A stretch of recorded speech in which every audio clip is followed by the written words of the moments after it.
Hi friends, welcome to our channel Yamuna homely thoughts.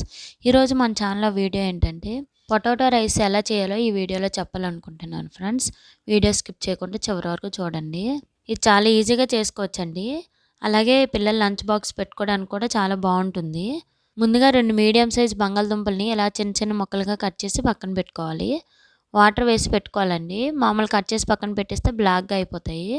తర్వాత stove పైన మందంగా ఉండే గిన్నెని కానీ కళాయిని కానీ పెట్టుకోవాలి. అందులో ఒక 4 టేబుల్ స్పూన్స్ ఆయిల్ వేసుకోవాలండి. ఆయిల్ హీట్ అయ్యాక కొన్ని మసాలా దినుసులు అయితే వేసుకోవాలండి. ఎక్కువ అవసరం లేదు, కొంచెం స్పైసీ కోసం అంతే. అవి వేసుకున్నాక ఒక ఆనియన్ సన్నగా కట్ చేసి వేసుకోవాలి.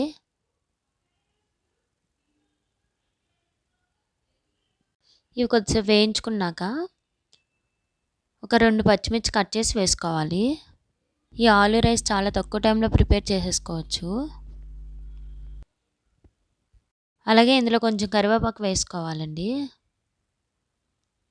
అవి కొద్దిగా వేయించుకున్నాక 1 టేబుల్ స్పూన్ అల్లం వెల్లుల్లి పేస్ట్ వేసుకోవాలి. అది కొద్దిగా పచ్చివాసన పోయేంత వరకు వేయించుకోవాలి. తర్వాత ఒక క్యారెట్ సన్నగా కట్ చేసి వేసుకోవాలి. ఆప్షనల్ మాత్రమే, మీకు నచ్చకపోతే వేయొద్దు, స్కిప్ చేసేయండి. అవి కొద్దిసేపు వేయించుకున్నాక మనం ముందుగా కట్ చేసి పెట్టుకున్నాం కదా బంగాళదుంప ముక్కల్ని, అవి అందులో వేసుకోవాలి. మీరు ఇది చేసేటప్పుడు ఎక్కడ హైలో అయితే పెట్టుకోకండి, సిమ్లో పెట్టి వేయించుకోవాలి. అవన్నీ వేసుకున్నాక మొత్తం ఒకసారి కలుపుకొని దానిపైన మూత పెట్టి సిమ్లో పెట్టుకోవాలండి. ఒక 3-4 మినిట్స్ వేయించుకున్నాక సన్నగా కట్ చేసుకున్న పుదీనా కొంచెం వేసుకోవాలి. అలాగే కొత్తిమీర కూడా వేసుకోవాలి. అంతా కలిసేలాగా ఒకసారి కలుపుకున్నాక టేస్ట్కి సరిపడా సాల్ట్ వేసుకోవాలండి. మళ్ళీ అంతా ఒకసారి కలుపుకున్నాక మూత పెట్టేసుకోవాలండి.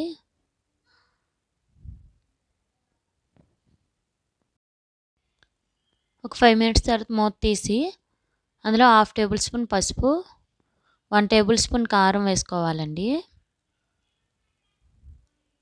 1 టేబుల్ స్పూన్ ధనియాల పౌడర్, 1 టేబుల్ స్పూన్ జీలకర్ర పొడి వేసుకోవాలి. ఆ మొత్తం కలిసేలా ఒకసారి కలుపుకోవాలండి. ఆ తర్వాత మూత పెట్టేసుకోవాలి. ఈ ప్రాసెస్ మొత్తం సిమ్లో పెట్టి వేయించుకోవాలండి, లేకపోతే మాడిపోతాయి.